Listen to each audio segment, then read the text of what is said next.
그리고 문체부 혹시 내란 동조 실태가 있는가를 밝히기 위해서입니다. 여기 동의하실 거라고 보고요. 자, 그렇게 보자면 국민의힘 문체위 소속 의원들 중에서 정말 이 자리에 참석할 자격이 있는지 묻고 싶은 분이 있습니다. 양심의 십자가란 말을 마침 해주셨네요. 신동우 의원 얘긴데요. 한 보도에 따르면 12월 4일 0시 45분경 계엄 해제 표결을 앞둔 본회의장에 있었음이 사진으로 증명됐습니다. 하지만 투표에 참여하지 않았습니다. 이제 이쯤 되면 진짜 막 나가자는 거죠. 언론의 취재에 응하지 않은 적 없습니다.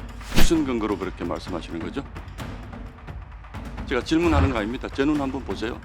제가 언론의 취재에 응하지 않은 적 없습니다. 네, 오늘 문화체육관광위원회 전체 회의가 왜 열렸냐? 윤석열의 반헌법적이고 불법적인 계엄으로 인한 문화체육관광업계 피해, 그리고 문체부 혹시 내란 동조 실태가 있는가를 밝히기 위해서입니다. 여기 동의하실 거라고 보고요. 자, 그렇게 보자면 국민의힘 문체위 소속 의원들 중에서 정말 이 자리에 참석할 자격이 있는지 묻고 싶은 분이 있습니다. 양심의 십자가란 말을 마침 해주셨네요. 신동우 의원 얘긴데요. 한 보도에 따르면 12월 4일 0시 45분경 계엄 해제 표결을 앞둔 본회의장에 있었음이 사진으로 증명됐습니다. 하지만 투표에 참여하지 않았습니다. 그리고 후속 보도에 따르자면 본회의장에서 누군가 통화를 나눴다는 점도 있습니다. 추정되는 시간은 곽종근 전 특정사령관이 국방위원회에서 4일 0시 30분에서 40분 사이 의결 종족수가 안 채워졌다고 의원들을 끄집어내라라는 윤석열의 지시가 있었다고 증언한 시간과 비슷합니다.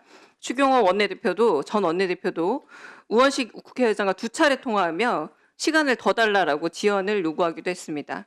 자, 이 부분에 있어서 언론이 인터뷰를 요청한 걸로 알고 있습니다만 신동우 의원은 헌정을 위협하는 행위를 했음에도 불구하고 당시 행적에 대해 사실 확인도 없고 입장을 요구하는 언론사 취재에도 불응하고 있는 것으로 알고 있습니다.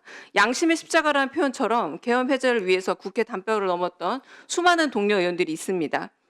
최영두 의원께서는 마산에서 올라와서 표결이 끝났음에도 불구하고 담을 넘은 걸로 저는 확인했습니다. 자, 계엄 때문에 일상을 위협받고 있는 이 국민들 앞에서 지금 이 진상조사를 위한 이 자리에 양심의 십자가를 걸고 신동우 의원께서 언론에도 취재에 응하지 않았던 그날의 행적, 그리고 사실 확인, 입장 표명을 먼저 해주셔야 이 자리에 있을 자격이 있다라고 저는 보고요. 전재수 위원장께도 이 부분에 대한 명확한 해명, 그리고 사유를 혹은 사죄를 표명하는 신상 발언을 요구해 주실 것을 부탁드립니다. 네, 신동우 위원님 의사진행 발언해 주시기 바랍니다. 국회의 면책특권 있으면 이제 이쯤 되면 진짜 막 나가자는 거죠. 첫 번째, 언론의 취재에 응하지 않은 적 없습니다. 무슨 근거로 그렇게 말씀하시는 거죠?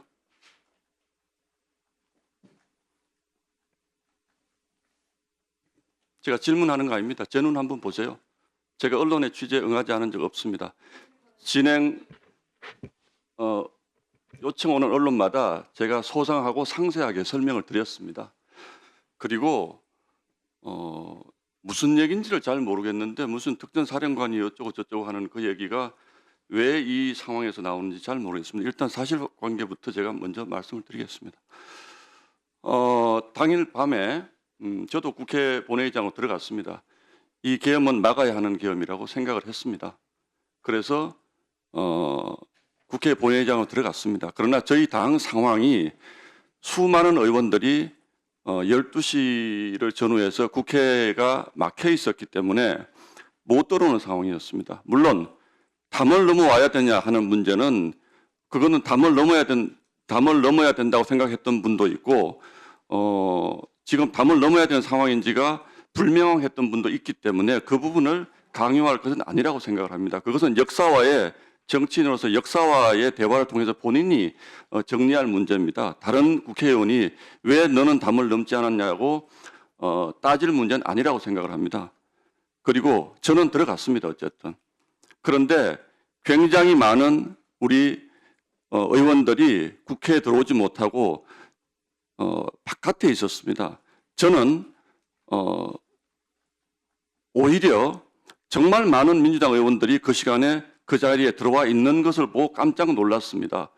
아니 우리 의원들은 지금 집에서 뭐 늦게 출발, 되게 비슷하게 저는 출발을 했을 것이라고 생각하는데 굉장히 많은 민주당 의원들이 들어와 있어서 곧 계엄이 해제되겠구나라고 생각을 했습니다. 이미 의결 정족수가 거의 채워진 상태였습니다. 그래서 제가 이 자리에서 이런 얘기까지 해야 될지 모르겠는데 저는 일부 저희 당 의원들과도 통화를 했고 추경호 원내대표와도 통화를 해서 지금 이런 상황이니 본회의장으로 오시는 것이 좋겠다라는 얘기를 했습니다. 그 얘기를 저희 당 의원들도 다 들었습니다. 스피커폰을 두고 얘기했습니다.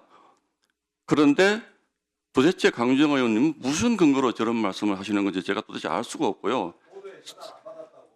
보도에 전화를 제가 다 받지 않습니다. 어떻게 기자 전화를 다 받습니까?